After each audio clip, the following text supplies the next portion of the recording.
Hi, this is John Perry, physical therapist and certified strength and conditioning specialist, and Cheryl, my business partners behind the camera. And this is for those who have come to the summit, specifically to those who have come to the summit course, the gait analysis and biomechanics training.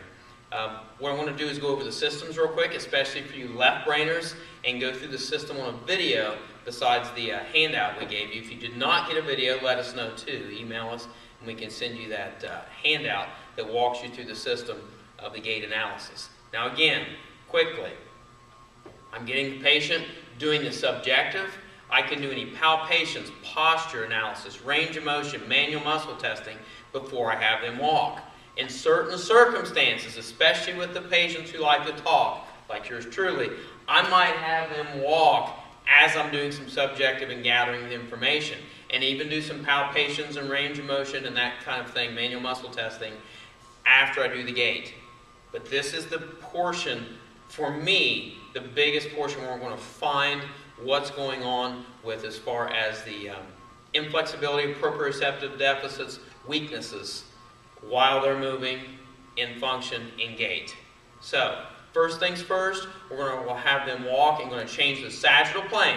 We're going to go like we do on the checkoff sheet. You don't have to do it this way, but if you want a checklist, we're going to go from legs to arms. So we're going to go wide stance, narrow stance, short arm swings, big arm swings. So it looks like this. You're going to be here as the therapist behind the camera. They're going to walk towards you and away from you. So they're going to walk normal. And you're just going to look at fluidity. What's going on at the hip flexors? What's the stride length like? Are they dominating in the frontal plane? Do they move at all through the thoracic spine and arm swing? So an overall fluidity from calves, hip flexors, early knee bend, like I said, frontal plane, excessive, lack of trunk rotation or lack of arm swings, or is that excessive? Just get a fluidity score, A to F. Then they're going to do increased stride, legs. So increased stride, legs. Look at what changes. We're looking there, hip flexor mostly, calf tightness, hip flexor tightness. Do they get through their hips? Do they have an early heel rise or early knee flexion based on calf or hip? Could be looking at adductors there as well, and trunk. But mostly, key points, hips and calves, hip flexors, iliopsoas, and calves.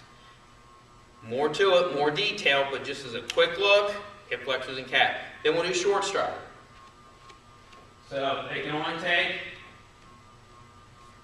so long with the stride, looking a little more now here at calves. See how the calves handle that. Then we go bigger arm swing. What happens to their gait? Do they go more vertical? Right? Do they lose their balance? Is there just this going on? Is there still no arm swing? Again, as we're doing that, we're looking at trunk rotation, hip flexors, calves, some adductors as well. Then we do a shortened arm swing, even bent elbow. So it's shortened arm swing, which will shorten the stride. Shortened arm swing, which will shorten the stride. How the calves handle that. What's the rotation like? Does it stop? Is it more stiff? Don't have to do them all. These are just checklists you can go through. So that's sagittal plane. Frontal plane. Wide stance. Looking more now at adductors. Still hip flexors and calves. Adductors, hip flexors, calves. What changes? Let's go narrow. So narrow. What changes? IT band, TFL. Can it control it proprioceptively? Get in and get out of what Gary and Doug and Dave will call transformational zone.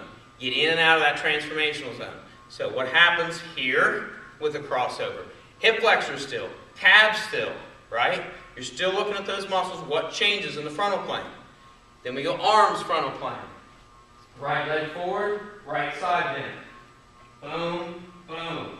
So we're going side to side. Okay? What are we looking at here? How's the IT band?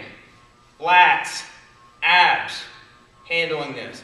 But make sure you're also, here's the biggies, hip flexor and calf on this side. Okay? How's it handling that motion? If we go opposite, same legs forward here, but I'm going opposite that step. Right? Now we're looking at IT band, lats, abdominals here.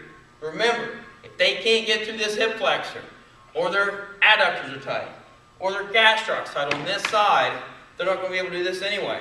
It's still going to be or something like this with their arms. They won't be able to stride enough to load and get into that IT band. So don't mistake it and say, well, that's a bad glute medius, when it might be this hip flexor and gastroc can't get through. In other words, they can't stride through here. So you're watching gait from that end, and you can move around and watch from the side as well. Or have them walk